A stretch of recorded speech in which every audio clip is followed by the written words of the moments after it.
Welcome, my little ramblers, to Reese Rambles number 53, the official podcast, of course, of Control-Alt-Reese. And once more, it is the weekend, perhaps more importantly. Well, how do these weeks keep flying by so quickly? I don't know. Practically into spring now, aren't we? We've got the lighter nights, and that's all good to see.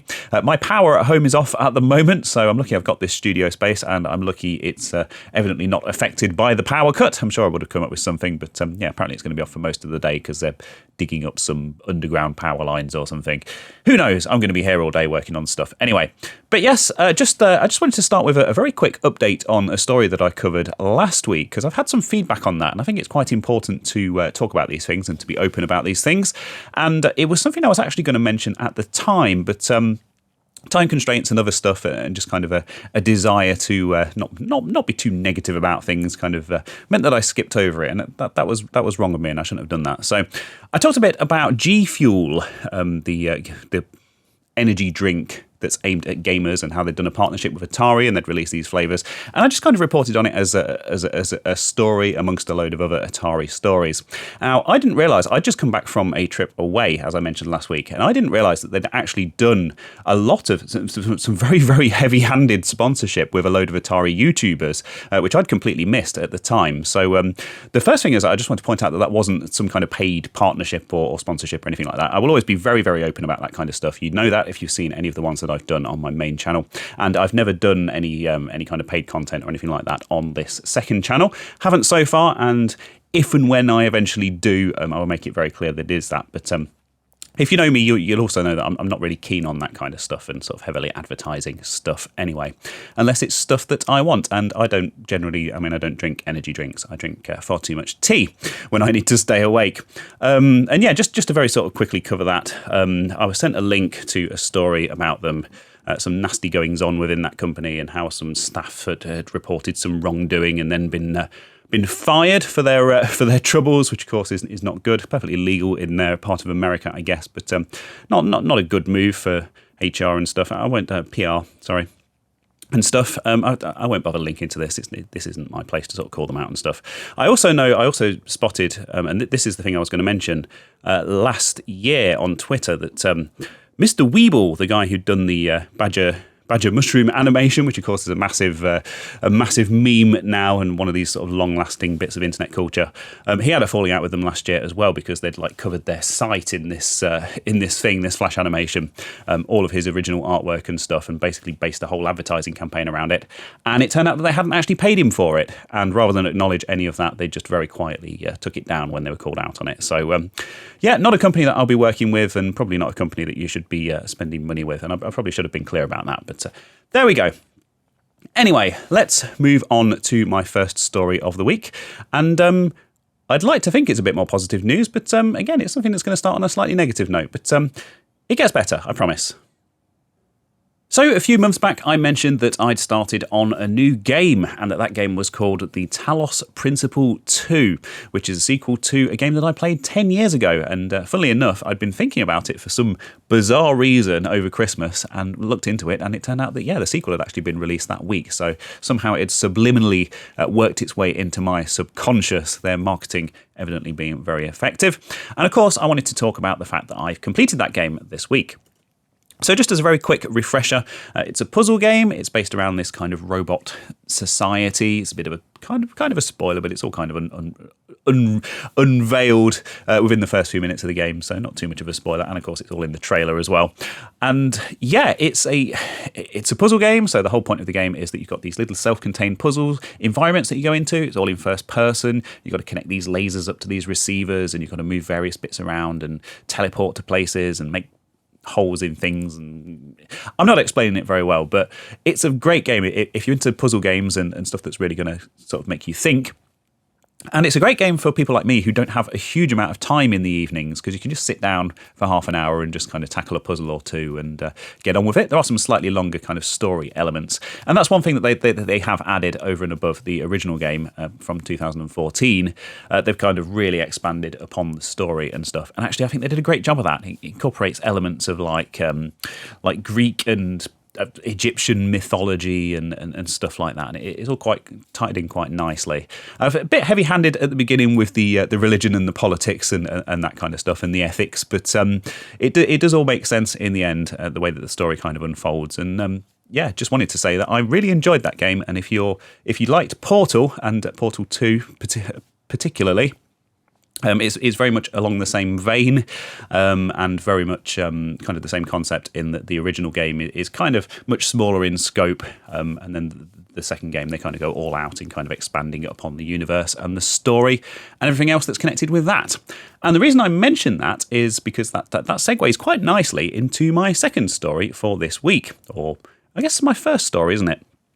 First story, and that is the Tomb Raider 1 to 3 remasters, which were released this week on Valentine's Day. Of course, Tomb Raider, classic game from 1996, and they've remastered 1, 2, and 3. And yeah, this looks absolutely fantastic. And I started playing this last night. And the cool thing about this is that the developers worked really closely with the guy behind the Open Lara project, which is an open source version of the Tomb Raider engine, which runs on loads of different platforms and allows you to play it across loads of modern platforms and kind of preserve that game. And rather than sort of taking his work and reinventing the wheel and kind of not recognizing it or paying him or anything, he was very closely involved with the project, which is really cool to see. Cool to see them engaging with the open source community and kind of community projects like this rather than sort of shutting them down. I should also mention that, speaking of Open Lara, I wanted to mention this video by Retro Sega Dev, formerly known as Mateus Bayas. I think that's how you say it. He's actually shown it running on the Sega 32X, which was the 32-bit expansion for the Sega Mega Drive, which is really impressive. And this video came out a month ago. So cool to see that. And I will link to that if you want to see it. Very early days. I don't think there's anything that's sort of playable yet, but just thought I'd mention that as an aside because it's a cool little project and very much related to this. So I wanted to talk a little bit about this remaster and the very small slice of it that I have experienced last night. So I kind of played maybe an hour of it, something like that. I went straight in, didn't change any of the settings, any of the options, anything like that, just went straight in as it was. One thing that I have seen come up a lot on Twitter, and this bears mentioning, even though it's not really a thing, but I don't want to make it a whole thing. But I've seen a lot of people complaining on Twitter because they've added like one of these disclaimers to the beginning of the game, saying that so some of the views in this game are outdated and use outdated stereotypes, and we wanted to preserve the game in its original form and kind of deliver it without censorship and all that kind of stuff. And there's loads of people that have latched onto this, and of course they're like, it's woke and it's censorship and all this. I don't swear on this podcast, but I only spotted it last night because I'd kind of seen it on Twitter and been primed to see it. But yeah, it's like literally like the logos at the beginning of the game when you very first load the game up, and you've got like the developer logos that come up and the photosensitive epilepsy warning and all that kind of stuff that comes up when you load these games. It literally like flashes past in half a second because you sat there jabbing the button, trying to quickly get into the game itself. It's a non-issue. I don't understand why people get worked up about these things, but there you go. I also don't know why it's in there. I saw some speculation that there's some like tribes in there with spears or something, and apparently that's a stereotype. But hey, as with all of this internet debate, idiots on both sides. Anyway, the game itself. Onto the game itself. So I went straight into this. I didn't change any of the settings, anything like that. Just like I say, kind of played it as intended. And I really, really struggled through the first couple of levels because the default controls are absolutely horrific. I don't know if they're sort of... I should mention I'm playing it on an Xbox pad on the PC. I don't know if they're supposed to be like a direct one-to-one correlation with the original PlayStation controls, maybe. Obviously, this is from the very early days of 3D platformers and stuff. But yeah, it's a terrible experience. So trying to control the camera with the right thumbstick, and it's just really slow to respond. You get stuck in corners, you don't grab onto ledges properly, and the whole platforming aspect of it is completely broken. You press forward to walk forwards, which is fine, but it depends which direction Lara Croft is facing in at any given time. So if she's facing towards the camera and you press forward, she walks towards you, which is backwards, if that makes sense. Terrible, terrible stuff. And then there's that weird sort of crab jump thing that she does backwards when you go backwards. I struggled through the first 2 levels. I kind of thought maybe there's an option to change the controls, but I won't look into that because I want to kind of play it as intended. And I struggled through the first 2 levels and decided that no, I'm just torturing myself for no reason. So I went into the options, and there is indeed a modern control scheme in there, which is fantastic. Completely changes all the button mappings, so completely undid all of the, all of the sort of mental map that I have of how that game had worked that I'd built up over the first 2 levels. But it was a big improvement, so I recommend going in and changing that completely, straight off the bat if you want to play this game, because it actually makes it somewhat playable. Still a few minor issues in here, I thought. I've not played all that much of it, but had some real trouble with the platforming. With the camera, particularly in tight spaces, sometimes you can't get a good camera angle and actually see what's going on. So there's that. And sometimes, like the jumping animation cycles and stuff, you go for, you run into a jump, and if you don't press the jump at exactly the right time, it's not at the right point in the animation cycle, and you end up like running off a ledge. And I don't know, old games. That's just the way it was back in the day. Would like to see maybe a little tiny bit more polish, but I'm sure I can get used to it. It is what it is. And yeah, a game I haven't played since 1996 on the PC. We had a Voodoo card. I think we probably played it a bit later than that, actually, because I think we had the Voodoo 3. But and of course I played it on friends' PlayStations and stuff like that. But yeah, it's one that I'd quite like to get into, and it's kind of this kind of cult iconic game, and they've seemed to have done a reasonable job of it. The graphics are really good, really sort of they've preserved the kind of the retro feel of them while kind of updating it a little bit without going over the top. So points there. And yeah, I will keep you updated as to whether I choose to persist with this or whether I end up getting a refund from Steam. So, from one retro release to another this week, and this one is on the Amiga. I know, right, the Amiga, me covering Amiga stuff. Cats and dogs living together. Crazy, crazy, crazy stuff. But yeah, of course, the Amiga, fantastic platform, as I'm sure you are well aware, and some really great modern development going on over on that platform, and something that I do kind of somewhat keep an eye on as well. But the reason that I'm particularly interested in this one, and the reason I've kind of been particularly emotionally invested in this one, is that the development has all happened out in the open on Twitch, and it's been done by a guy who I have a great deal of respect and love for, and that's a guy called Hoffman, who you may know as a DJ or a chiptune artist, also for his work in the cracking scene and the demo scene back in the day. A pretty prolific programmer in all of those things, and all round very talented and great guy. I know, singing his praises. I hope you're watching, Hoffman. Your invoice will be in the post. But yeah, so this game is based on Cybernoid. This isn't the game. This is Cybernoid for those of you who are watching me, which was released back in 1988 on various platforms: the Spectrum, the CPC, the ST, and indeed the Amiga. And I think it got a NES release as well eventually. And it's inspired in spirit by this and the gameplay. And there was a modern re-release of this on modern platforms, like Switch and the PC and stuff, in 2020, which was called Cecconoid. And what Hoffman has done is he's taken that 2020 game, Cecconoid, and he's ported it to the Amiga. So it's come full circle. And as I mentioned, he's done all of this out in the open on Twitch. He's had some fantastic streams. I haven't been able to sort of drop in on every single one of them, but I have been on a few of them, chatting away to him and just kind of watching how this develops. And I must say, the whole development process of this has been really interesting, because I, as you may know, work as a developer in my day job on modern, boring corporate C#.NET stuff using Visual Studio. Hoffman he does very similar in his day job as well, and the tool set and the kind of the workflow that he used to develop this was very familiar to me, but also very strange, because it's all written in 68K assembler, of course, being an Amiga game. So it was really interesting to see how it all kind of unfolded and how he iterated on the fixing bugs and adding new features and all of that lovely stuff. I mean, I remember him adding it's got some really impressive particle effects in it. I remember him spending quite a couple of live streams fiddling with those, trying to get those exactly the way that he wanted them.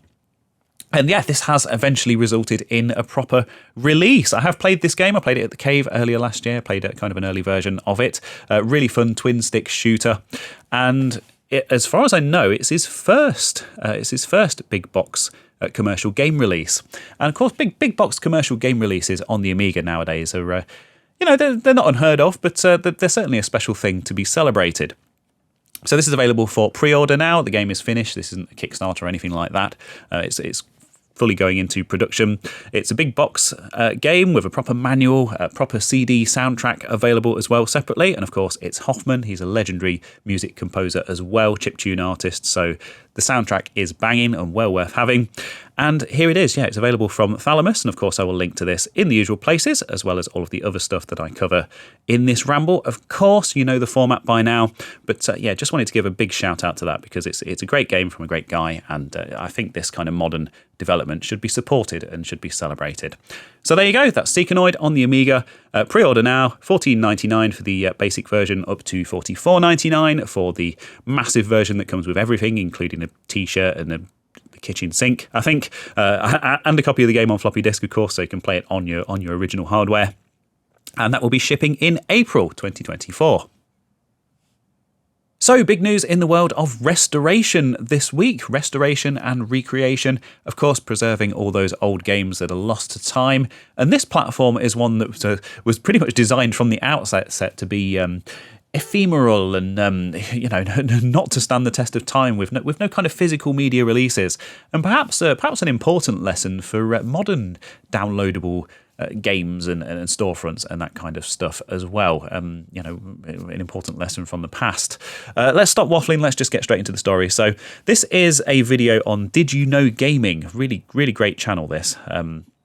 I will, of course, link to this so you can check it out yourself. I nearly made this my video of the week, but then I stumbled across something else that was hilarious that I will share with you shortly that you really should check out. But yeah, so this is F-Zero on the SNES or the SNES, the Super Nintendo. And the SNES had an add-on which was only available in Japan. Of course, it was known as the Super Famicom in Japan. And it had an add-on which was like this huge, great beige plastic box that the console actually sort of slotted into. And it was called the Satellaview. And what it did was it connected to a satellite dish and to your kind of satellite TV system. And one thing that Nintendo did is they partnered with a satellite TV company in Japan to release games on this system that could be downloaded over the air. So they released a cartridge that went along with it, which was like a flash cartridge, although of course not flash because it was, I think it was whatever the 90s technology was. This is far outside of my area of expertise, but so you'd plug in this reprogrammable cartridge. The game code would download from the satellite through this Satellaview, and it would be programmed onto the cartridge, and then you could play the game on your Super Famicom. Really cool technology, and years ahead of its time. I mean, we're talking like early 90s here. And the trouble is that a lot of these games have been lost to time, of course, because unless there are surviving cartridges with that code on, I mean, by their very nature, they were designed to be overwritten every week with whatever the latest game was of the week. And a lot of these games have been lost to time.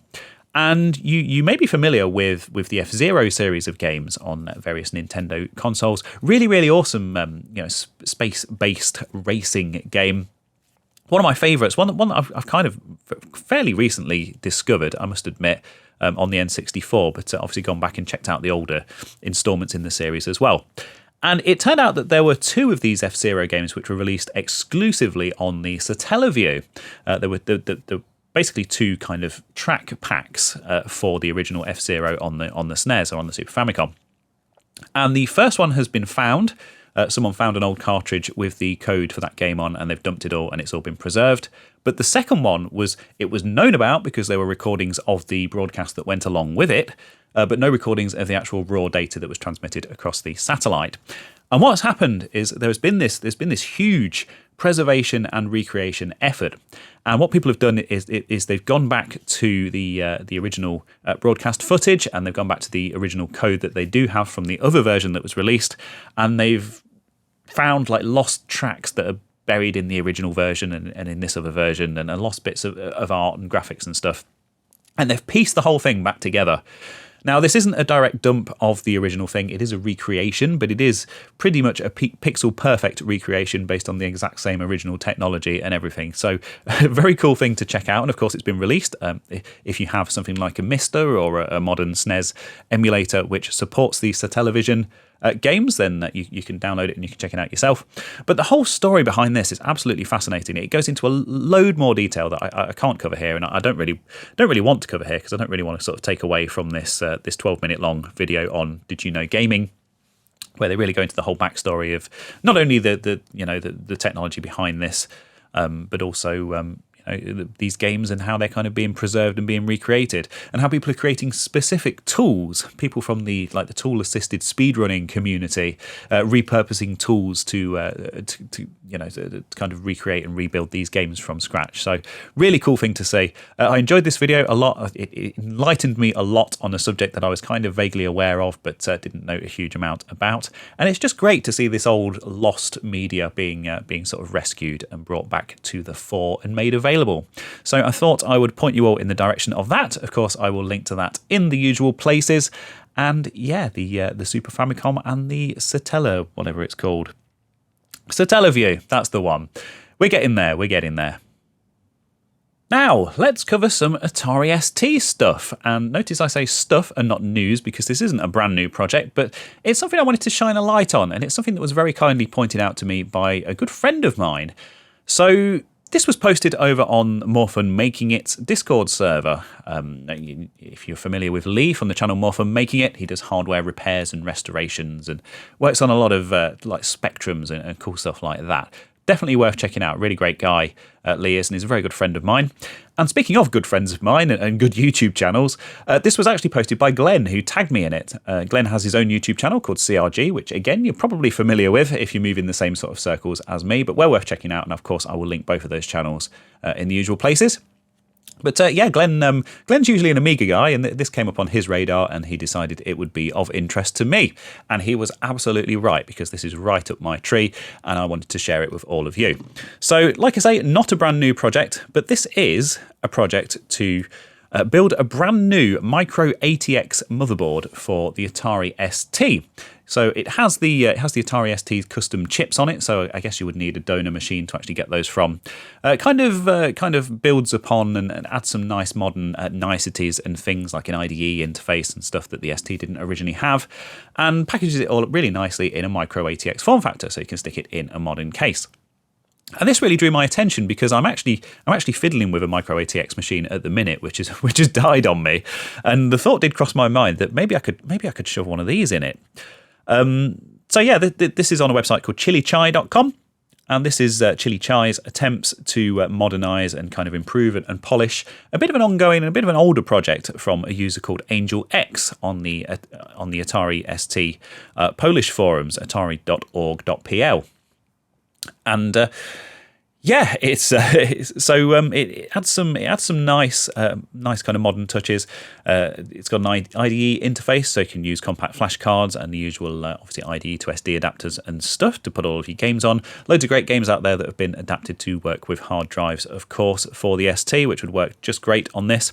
More importantly, it adds stuff like a PC compatible parallel port. There's an adapter for that. There's a header to use original Atari ST hard drives, ACSI hard drives, standard VGA connector for the output. Fixes some other issues, like there was an issue with the MIDI apparently on the original project, and of course it's the ST, it has to have working MIDI ports. But perhaps the most interesting thing about this project is that it adds an ISA slot. Now, there has been a project in the Atari ST world for many years now where there's basically a specific model of ISA graphics card that you can plug into the machine, and there is some software out there that can make use of it. I can't remember the name of the card at the moment. It is mentioned on here somewhere, and I will link to this, but the port is designed for that. It's also designed for specific models of network card. Of course, adding an ISA slot to the ST, like I say, is a thing, and adding network cards has been a thing for a while. Certain chipsets are supported by various bits of software that are out there, so that is supported by this as well. And another really interesting thing is that they've made an ISA cartridge port. So, of course, the Atari ST originally had a cartridge port. Now, it wasn't really used by a lot of stuff. Perhaps the most common use was probably the dongle for Cubase. Obviously, it had like a... there were versions that came up with like an audio interface that had extra MIDI ports and things on, which also acted as kind of a copy protection for Cubase, that famous music sequencing software. And there was like a robotics interface that used it, which was designed for schools, and a real-time clock. and some other stuff. I've got I have a hand scanner, like a monochrome hand scanner, which uses the cartridge port as well as an interface. And one thing that they've added is this ISA to cartridge adapter as well, so you can use that ISA slot to plug original Atari cartridges into this thing. So I wanted to make people aware that this was a thing. I'm quite interested in this. It does look like a really cool project, and it does look like a very sort of mature and quite a professional looking thing as well. Maybe a good option for building a modern ST. It's got like switchable TOS versions and all sorts of wonderful stuff. So I will link to that in the usual places if you want to go and check it out, as always. And yeah, this is something that I'm pondering. Perhaps a future project for Control-Alt-Reese, maybe. Something that I can build for the channel. It's really got me thinking. But I thought I'd mention that because it's something that's come up on my radar this week, and that's very much in my ballpark. And now it's time for everyone's favourite new feature on Reese Rambles. It is, of course, my video of the week. Da, da, da, da, da, da, da. That's right. That's the jingle so far. I think this is going to get ever so slightly more professional as each week progresses. Hey, you never know. Maybe next week I might bring in a kazoo to play something for you, or maybe not. Don't hold me to that. Also, I don't know how the people in the neighbouring offices will feel about that. They already think I'm pretty crazy. But there you go. Anyway, let's get on to the video. That's what we're all here for. So this was recommended to me. This came up in my YouTube recommendations this week, much like last week's video, and it's quite amusing, but it's also quite an interesting and quite an important historical record of the story of the internet and the World Wide Web and kind of the evolution of the home home internet that we all know and love, and all this stuff that led us to social media and all the wonderful things that are going on in the world. And this is from Blue Peter in 1995. This is on the BBC Archive channel. Hopefully, those of you outside the UK will be able to access this. You'll have to let me know if you can't. I'm not sure how that quite works with the BBC stuff, but this is Blue Peter presenter Diane Louise Jordan, of course, from back in the day.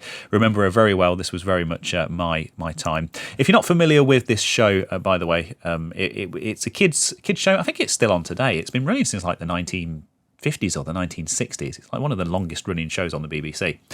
And it's a kids show, but it's kind of it's always been sort of quite educational and quite entertaining, and it doesn't like talk down to kids and stuff like that. It's really sort of well produced and well put together. A good thing, Blue Peter is. It's a bit of a national institution in the UK. And they talk here about how fibre is starting to be rolled out across the UK and how people are starting to get online. And they cover this cyber cafe called Siberia. I think it's called Siberia. Oh, Siberia. I see what they did there. I finally get that, having said it out loud. And it was apparently the very first cyber cafe in the UK in 1995. And the presenter here, Diane, goes online and shows us some of this wonderful early 90s internet using Netscape, as you do. And of course, it's all predominantly text-based, some tiny little images. You get that wonderful image loading thing as stuff slowly scrolls into view. And for some reason, she uses the White House website as an example. And of course, Bill Clinton was president at the time, and there's a little sound clip from him welcoming people to the White House website. And you could go on there and actually send messages to him as well.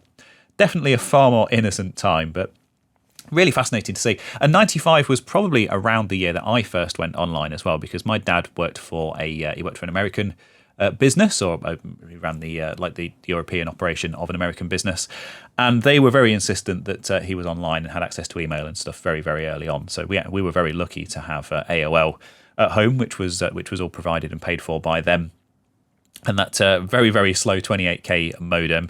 And of course, going onto these websites, I mean, this is exactly how I remember the internet kind of looking and working back in the day. I mean, this is on Windows 3.1. And as the video unfolds, they kind of visit the guy who's responsible for making the BBC websites and ask him very kindly if he can do one for Blue Peter, and he puts a little web page together for them as well, which is all very lovely and very twee. So a very cool video to see. I quite like this. It's a real slice of history, and I thought I would point everyone in the direction of this. And again, of course, as always, with everything I've mentioned in this ramble, I will link to that down in the description below and in the show notes if you're listening to this on one of the podcast platforms. Just a cool video, just a cool little piece of history that I enjoyed a lot.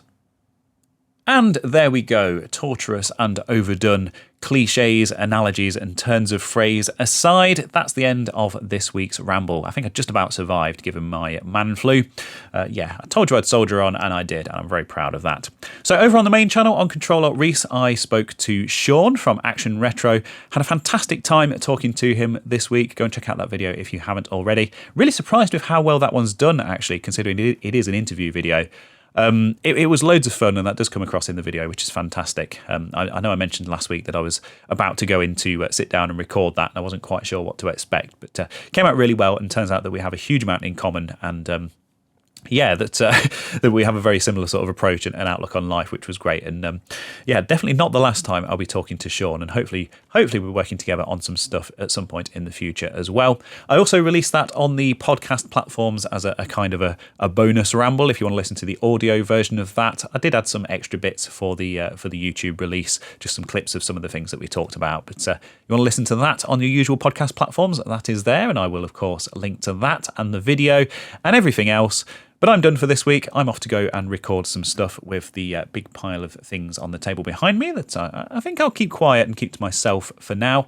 I'm also going to try and stick my sound deadening panels back on the wall, because the other day I put a load of sound deadening up, and if you're watching this on video, you'll notice that there is no sound deadening on the wall behind me, and that's because I got here moments ago and it was all over the floor, and or the sticky pads that I've used have also taken some chunks out of the paint. So don't tell the landlord. Sorry, I know you're probably watching this, but I will fix it, or at least stick something over the top of it so you can't see it. So thank you very much for listening once more, and I'll hopefully see you again next week. And of course, I will see you on Control-Alt-Reese and on whatever I choose to upload on my second channel right here on Reese, as it's now called. I'm off to go do some stuff. Thank you very much, and yeah, enjoy your weekend.